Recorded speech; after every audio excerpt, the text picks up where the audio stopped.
সংবিধানে কিছু পরিবর্তন করতে হবে। যিনি বিএনপি ৩১ দফা দিয়েছেন, বাংলাদেশ জাতীয় পার্টি বিজেপি ৫১টি দফা দিয়েছেন। আগে সেসব দফা নিয়ে অন্য দলের রাজনৈতিক দলের দফা নিয়ে সংবিধান করে নির্বাচন হতে হবে।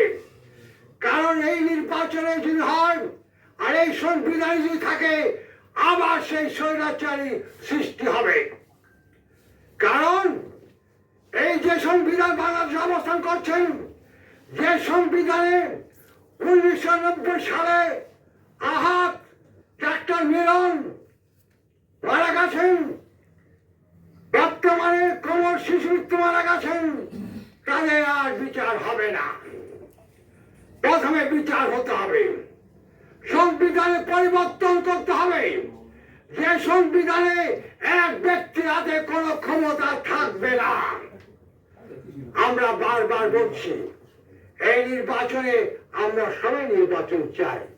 নির্বাচন আগে সংবিধানের পরিবর্তন করতে হবে। আমি বিশেষ করে মাননীয় প্রধান উপদেষ্টার দৃষ্টি আকর্ষণ করছি, জি আপনার তো কোনো ভয় নেই, আপনি ইন্টারনাল গভর্নমেন্টের প্রধান, আপনি কেন ভয় পাচ্ছেন?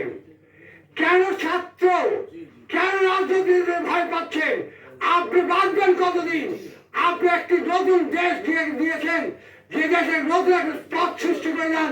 জনগণ, দেশের লোক চিরকাল মনে করবে ডাক্তার ইউনূস একটি সুন্দর দেশ দিয়ে গেছেন। এই বলে আমার বক্তব্য শেষে